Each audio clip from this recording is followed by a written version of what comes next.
Tentunya kebahagiaan orang tua adalah kebahagiaan anak-anak juga. Nah, sahabat, maka sebelum bertindak, pikirkan jauh-jauh. Apa yang akan terjadi kalau saya memaksakan ini? Apa yang akan terjadi kalau saya menghentikan ini? Tentunya kan di sini secara pemikiran yang jauh lebih ke depan, kita pikirkan dampak baik dan buruknya setiap langkah yang akan.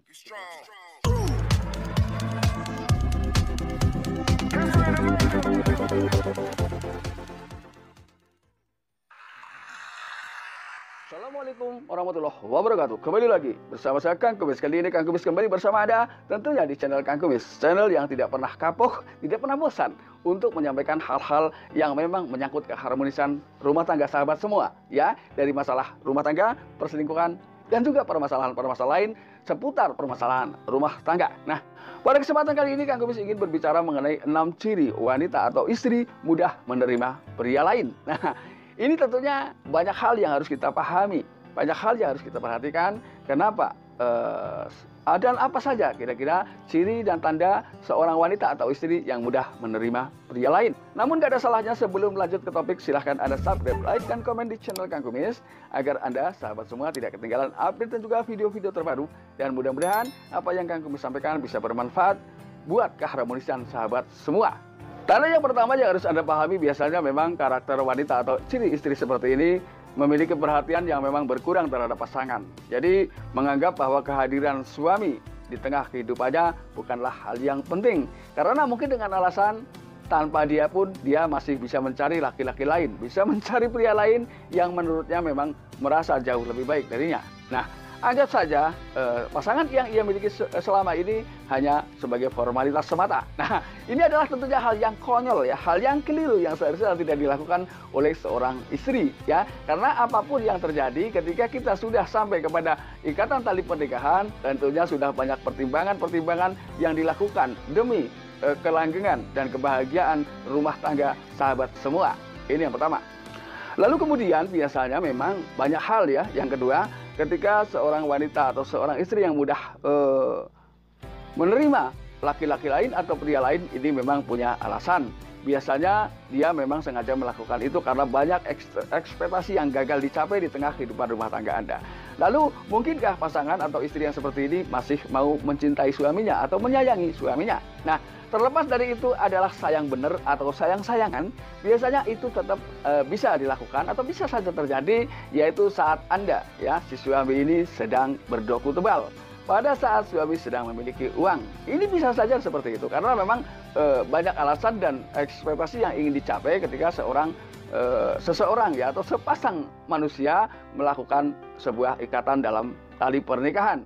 Namun tentunya banyak hal atau komitmen-komitmen yang justru dilanggar setelah ia betul-betul memasuki kehidupan rumah tangganya. Salah satunya sudah menikah, lalu kenapa masih mau menerima kehadiran pria lain di hatinya? Ini adalah tentunya hal yang menyakitkan, ya. Maka sebelum Anda merasakan itu, pahami dulu poin-poinnya agar sahabat semua dapat mengantisipasi hal-hal yang tidak sahabat inginkan di tengah kehidupan rumah tangganya. Ini. Lalu yang ketiga, apakah masih bisa, ya? Bisa menerima kasih sayang Anda? Saya katakan bisa mungkin, bisa tidak. Karena biasanya salah satunya menjadi alasan ketika seorang wanita mudah menerima pria lain itu sekedar hanya untuk mengisi kekosongan. Awalnya memang seperti itu, ya.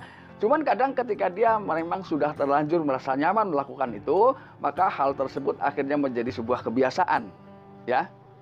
Nah, sahabat yang Kumis, makanya di sini tidak ada salahnya Anda dengan pasangan Anda harus selalu menciptakan komunikasi dalam rangka menghidupkan kembali hubungan rumah tangga, ya. Karena tentunya kalau bicara hal-hal lain, itu perasaan bosan ini selalu ada atau dimiliki pada setiap manusia. Maka untuk mengantisipasinya, solusinya adalah ciptakan komunikasi dan ciptakan hal-hal baru untuk mengusir kebosanan, ya. Tentunya siapapun ketika mampu menemukan hal baru, ini adalah sebuah kebahagiaan. Contoh kecil, mungkin ketika kita memiliki baju baru, itu mungkin ketika kita pakai pertama, tentunya ada rasa senang yang lebih dari biasanya atau lebih dibandingkan dengan baju lain. Jadi kita harus berusaha bagaimana menciptakan sesuatu yang baru agar rasa bosan yang hadir di tengah kehidupan kita ini mampu kita usir perlahan dan keluarga tetap harmonis. Ini. Lalu yang keempat, biasanya tipe wanita-wanita seperti ini sangat mudah dirayu. ya. Apalagi ketika orang-orang ini memang adalah orang-orang pemula, ya. Orang pemula ini tentunya belum tahu apa sih sebetulnya makna dari sebuah rayuan, ya, makna dari sebuah gombal. Padahal apapun yang dilakukan oleh lawan jenis ketika melakukan sebuah rayuan, karena di situ tentunya adalah yang ada hanya kata-kata manis, ya. Sebetulnya siapa sih yang tidak ingin dengan hidup bahagia? Siapa sih yang tidak ingin merasakan manisnya hidup berkepanjangan? Namun biasanya rayuan manis ini hanya seumur jagung, ya, semata-mata karena dia belum mendapatkan apa yang ia inginkan. Nah, ini biasanya ketika seorang yang mudah menerima pria lain atau mudah menerima laki-laki lain, tapi dia hanya seorang pemula. Biasanya dia sering kena atau mudah dibohongi oleh pria lain. Ini.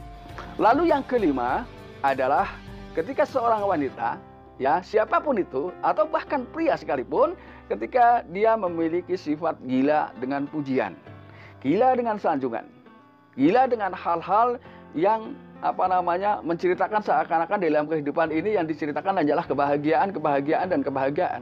Memang kalau kita lihat, kita teliti secara nalar, ya, tidak ada seorang pun yang ingin hidup tidak bahagia atau ingin hidup susah. Namun tentunya di samping itu kita sebagai manusia kita pakai logika kita juga, ya. Jangan mudah tertipu, jangan mudah dibohongi dengan cara apapun. Karena di sini justru orang yang niat membohongi biasanya ibarat umpan, dia akan memberikan umpan-umpan manis, ya.